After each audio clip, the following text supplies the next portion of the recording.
আসসালামু আলাইকুম, সবাইকে স্বাগত নতুন আরেকটি ভিডিও দেখার জন্য।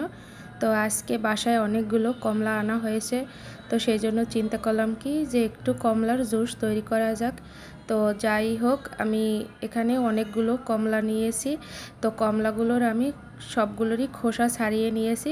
আর এখানে 700 গ্রামের মতো কমলা আছে। আমি 1 কেজি আনা হয়েছিল, তো ওখান থেকে 3টা রেখে দিয়েছি আর বাকিগুলো এরকম কোয়া ছাড়িয়ে নিয়েছি। আর ভিতরে কিন্তু আটি থাকবে না, কারণ আটি থাকলে কিন্তু জুসটা খেতে অনেক তিতা লাগে। তো সেই জন্য আমি প্রত্যেকটা কোয়াই বেছে নিয়েছি যাতে ভিতরে আর কি আটি না থাকে। তো এবার আমি এটা মিক্সিতে একটু ঘোটা দিয়ে নিচ্ছি যাতে রসটা খুব সুন্দর করে বেরিয়ে আসে।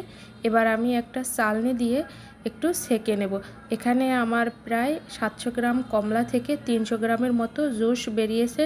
তো বেশ ভালোই আর কি জুস বেরিয়েছে। তো এবার আর কি এটা ছেঁকে নিয়েছি আমি একটা চালনি দিয়ে। এখন এটা গ্লাসে আমি ঢেলে নেব। তো এখানে আমার 2 গ্লাসের মতো পিওর জুস হয়েছে। তো এই 2 গ্লাস দিয়েই আমি 4 গ্লাস তৈরি করে নেব। তো এখানে প্রথমে আমি জুসটাতে একটু লবণ এবং চিনি দিয়ে নিচ্ছি স্বাদের জন্য। আর যাদের আর কি ডায়াবেটিস বা অন্যান্য রোগ আছে তারা এমনিতেও খেতে পারবে, কোনো সমস্যা নেই। আর এর ভিতরে আপনারা চাইলে বরফ দিতে পারেন বা চাট মশলা, আবার দেখা যায় অনেক সময় বিট লবণও দেয়। তো আমি আর কি ওসব কিছু দেইনি, বরফও দেইনি, কারণ আমাদের একটু ঠান্ডার সমস্যা আছে, সেই জন্য এভাবেই আর কি আমি তৈরি করেছি।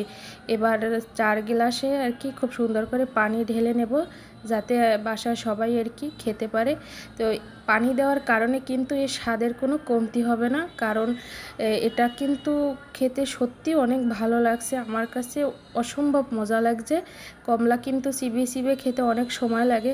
তো যাই হোক, একটানে 1 গ্লাস শরবত খাওয়া যাবে, কোনো সমস্যা নাই। আজকে এই পর্যন্ত।